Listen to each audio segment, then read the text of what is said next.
I know you love recruiting, so I went and got a recruiting expert for today. You are Locked On Bama, your daily podcast on the Alabama Crimson Tide, part of the Locked On Podcast Network, your team every day.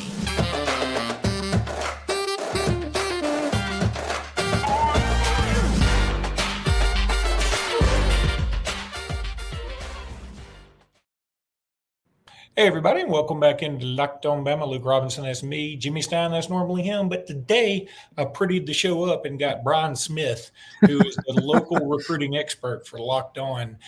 Because, Jimmy, first of all, is having a beach day, whatever the heck that is. I assume he just goes to the beach. Yeah, Here we go. It's the life. He leads the life. And secondly, I thought, let's get a fresh set of eyes on some of these guys that Alabama has recently gotten and some guys that are going to be committing soon to Alabama or to an Alabama competitor. So, Brian, first of all, introduce yourself if you don't mind. Sure, buddy. Been around the recruiting business over 25 years. Live in Florida, constantly running into kids that are offered and recruited by Bama at FB Scout _Florida. You'll find my Twitter stuff. There's a lot of Alabama mentions in one way, shape, or form there. Getting ready, actually, I'm planning on going to see a certain 2025 wide receiver at Saraland. Not all that long from now. I think Ryan Williams might be the best player in the 25 class. And it's a great state, man. You guys got a lot more talent than people know. So I enjoy covering that state too. Yeah, I get to work with the HSA Radio Network, and I want to tell you, the state of Alabama to me is probably the most underrated state when it comes to talent. We just love seeing these kids. There's so many great players. I mean, Chris Abrams-Drain just went to the SEC Media Days representing Missouri. But, there have been a lot of guys that didn't play at Alabama, Auburn, Terrell Owens, who are NFL greats eventually. So, yeah, the state of Alabama really cranks me out. So let's go ahead and talk about some of the guys Alabama's gotten recently. Let's start with the latest. That's Jamie Ffrench. The wide receiver you were talking about, Ryan Williams. A lot of people think Jamie Ffrench may be the second best wide receiver in this class, or at least the top five. And what do you think about a combo with Jamie Ffrench and with Ryan Williams? I'll put it to you like this. I've never seen you throw a football, but at the same time, wait a minute. Not sure what just happened. You still with me? Oh, okay. I didn't know that. I thought you were. My bad. I thought you were already gone. No, what I was going to say is I think you could throw to those two. And they're elite wide receivers. Not good, elite. Ryan's the fastest kid you're just about going to see anywhere. As it relates to Ffrench, he's fast, but he is the best route runner in the class, and I don't think it's all that close. 2025 has a plethora of top-notch wide receivers, but the kids in the Future 50 at Under Armour, the competition was fierce, but Ffrench completely dominated. Ryan's been banged up a little bit. He competed, but he didn't compete the same way that Ffrench did, not as many events, so I can't really grade him as much, but I've seen enough of his film. Ffrench and him will both play right away, though. Not good, elite, both of them. And they, quite honestly, if I had to pick, that would be 1 and 2 for me in the class of 25 right now. Yeah, I really like both of these guys. Pretty incredible to get both of them so early. I mean, Ryan Williams has been committed for quite some time, but I love the commitment of Jamie Ffrench. He reminds a lot of people of Calvin Ridley. And so I like the idea of having those two dynamic playmakers. I keep asking Jimmy this. Jimmy Stein, and he keeps saying he doesn't think it'll have an effect. You think it'll have an effect on anybody like Perry Thompson, who's committed to this class for the 2024 class, but Auburn's pushing really hard. Do you think the fact that they're bringing in two other wide receivers like that will have any effect at all? Kids that sign in Class A could care less what's coming behind them. I've never seen a kid tell me otherwise. So I would be shocked, especially kids that are that good. And I know both of them, they don't care. Like talking about Williams, and I'm looking at the other way. Like I would be more concerned about the 25 kids worrying about Perry than Perry worrying about it. If you've got a year in the playbook and you're worried about somebody coming in the class behind you, you're not for Alabama. I don't know Perry. I want me to be clear, but like it shouldn't be that big a deal. Any receiver, if you're a year ahead, if you're worth your salt, you're going to play. Yeah. Now, I'm not saying Ryan Williams is going to sit around like he's unbelievable. Don't get it twisted. But Perry Thompson's a different kind of guy anyway. He's a bigger, stronger kid. Yeah, I'm not thinking that's going to matter to him. Yeah, and then there's William Sanders, who committed really just a day before Jamie Ffrench. Big player. They say he's got sledgehammers for hands. I mean, people have actually said that quote from the Brookwood School. And he's a Bama. I mean, he seems to be very full of Bama, which we all love. And he's also incredibly, I mean, dare I say, eloquent. It's gotten to be sometimes when you say somebody is well-spoken, people can take that as an insult almost. But I mean, I listened to William Sanders, and my first thought was, this guy could be like a captain. He's the kind of guy you want to take to SEC media days eventually, because, and again, it's no knock on high school guys, but a lot of times you talk to these high school guys and it's a lot of, ums or hesitations or nervousness in front of the camera or in front of the mic or whatever. That ain't William Sanders, man. He just got up there and owned the whole room. I thought it was very professional. I thought he looked great. And on top of that, he's a heck of a football player.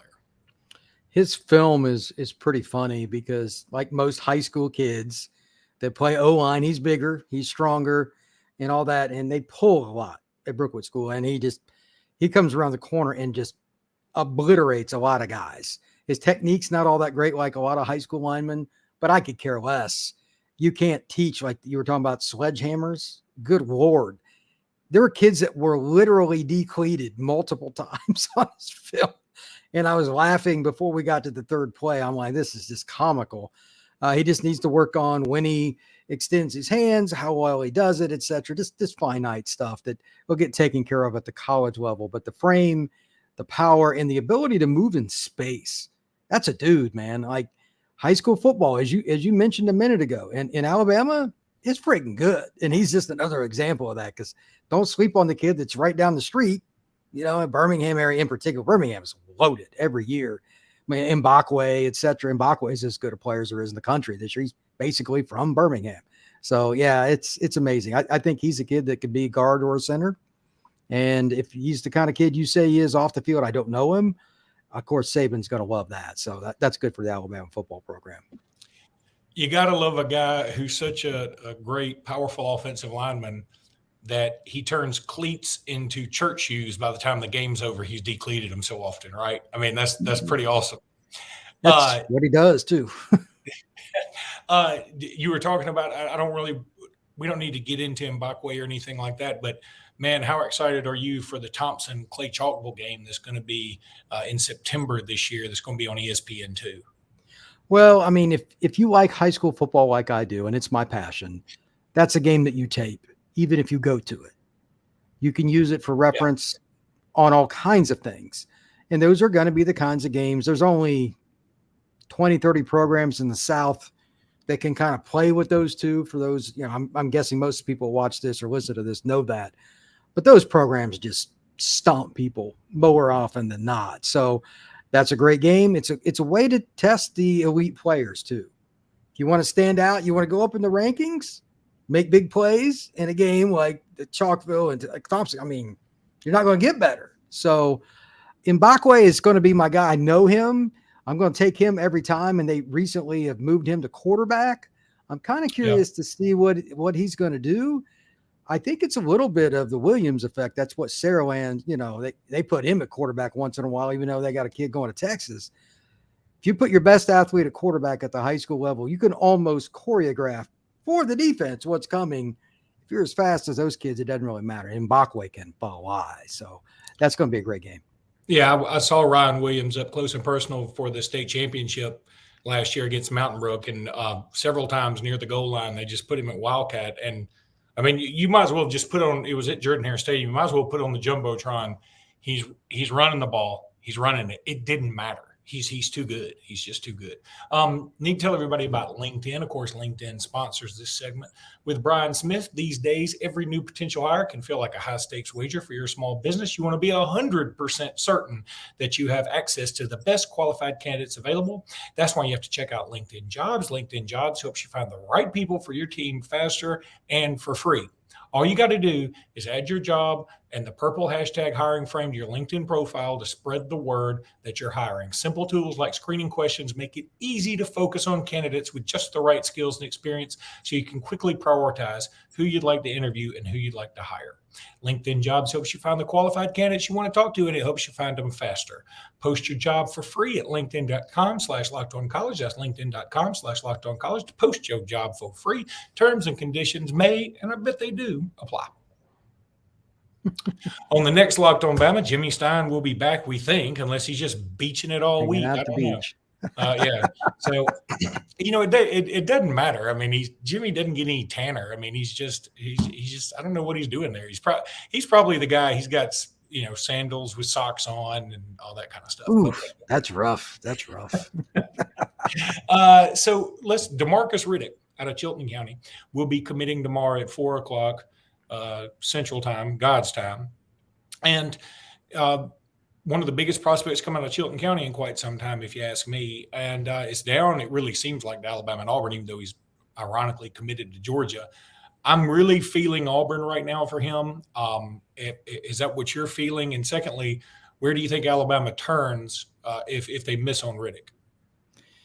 Well, Shaw would be my guess. The kid from, I forget which high school he's at. He's another kid in the greater Birmingham area. Bradley Shaw from Hoover, yeah. Yeah, he's a hell of a player.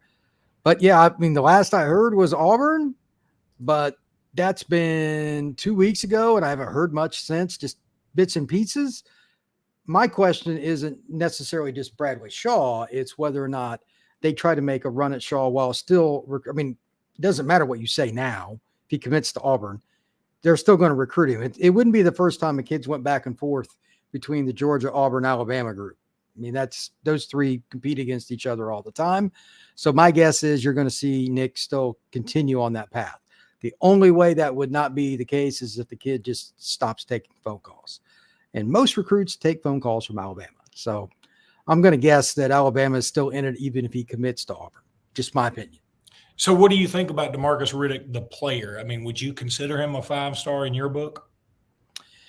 Not many linebackers are considered that anymore because they just don't impact the game that much. It's just in the passing area, you just can get around them. There may be one kid a year that's a pure linebacker that's a 5-star in my opinion, but physically, like 10 years ago, 100%. You can run, you can thump, you can play in space. There's a reason that Georgia went after him early. Alabama went after him early.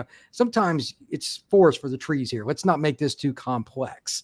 That kid can play multiple linebacker spots, and he could probably play some rush backer if you wanted him to. I would play him in space because there aren't many guys with his length and athleticism that can cover. But, I'll let Nick Saban or whoever ends up getting him figure that out. But he's a hell of an athlete. And I don't mean to put you on the spot here. This isn't somebody I told you I was going to be talking about. This just sort of jumps out to me because I'm from Alexander City, right? And I don't think this guy will be involved in Alabama. And so some people may not be quite as interested that listen to the podcast. But it's interesting to me, regardless, a kid named Malcolm Simmons from Benjamin Russell High School in Alexander City. He's going to be going to Auburn's Big Cat Weekend. A lot of people think he's on commit watch. I know Alabama's not pursued him very heavily.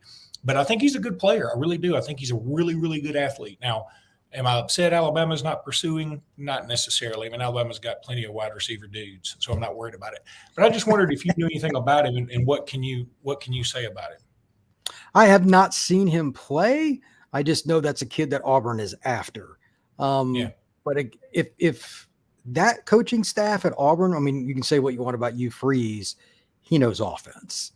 If he likes a receiver, I like a receiver. If he likes a skill guy, I like a skill guy. You know what I mean? That's one of those things. It's an in-state kid.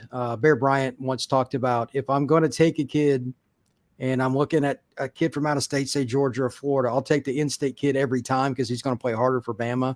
I wish more schools would do that. Even Bama doesn't do that as much anymore. And this is one of those cases I kind of wonder what the deal was. Why not? Not that they can't. Again, I'm not saying Alabama's recruitment at any spot is bad, but I think in-state recruiting is being underwhelmed by a lot of schools, Bama included. Let's go ahead and take a break. When we come back, we're going to talk about Alabama's big weekend upcoming. And we're back. You don't know my routine, but that's what I do every time. I know on YouTube, they just put the commercials in there randomly. It's probably like a 1 in a million shot that they actually put the commercial where I say take a break, but I can at least put the break there on the audio side. So that's what I do. There you go. Zach, yeah, I know. I'm trying to get half right. I always go for, if I can just get to half full, I feel like I'm doing my part. So Alabama's got a big barbecue coming up this weekend. A lot of committed guys are going to be there, and some uncommitted guys will be there. It's not necessarily, the biggest event of the year or anything, but it is a big event. What can you tell us about the guys going, and how do you feel like this will turn out for the Tide? The one I'm most personally interested in is King Joseph Edwards. He's from the greater Atlanta area. He's a kid I've known since he was a freshman. He was recently at Alabama, worked out. He's a defensive end, can play either strong or weak side, really powerful kid. And he's got a top 8 that Alabama's in, and I think they could be the leader. And he's a kid they've pursued for a long time. Alabama playing a 3-man line. Their recruitment of D linemen is a little different. Them in Georgia probably the most because they run it as well. If they get these kind of kids consistently, they can compete with Georgia and anybody else. So that one's the one I'm most interested in out of the non-committed kids. Also, they've got several 25 players beyond this group of incredible commitments they're bringing back in, which is smart. In particular, they have David Sanders coming. That name probably doesn't mean anything to a lot of Alabama fans yet, some, but he might be the number 1 overall player in the class of 25. He's out of Charlotte Christian. Great kid. I've interviewed him. He's a super guy, and he's a pure left tackle. He's the kind of guy that could eventually be the number 1 pick in the NFL draft. For him to come to Alabama's barbecue, because everybody's got one of these now, is a big deal. And they've got some other kids. Arguably their top guy for quarterback in 25. He's out of the Nashville, Tennessee area. Great kid. George McIntyre, know him a little bit too.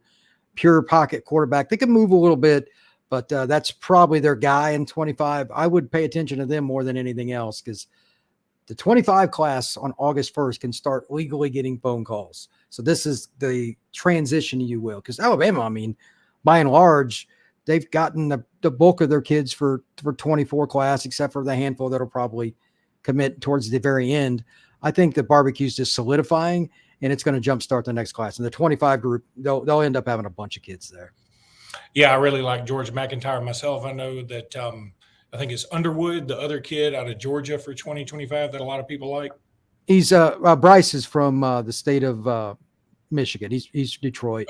I said Georgia, and I just screwed that up because I think he's looking at Georgia too or something. But yeah, you're right about that. Yeah, he's pretty good.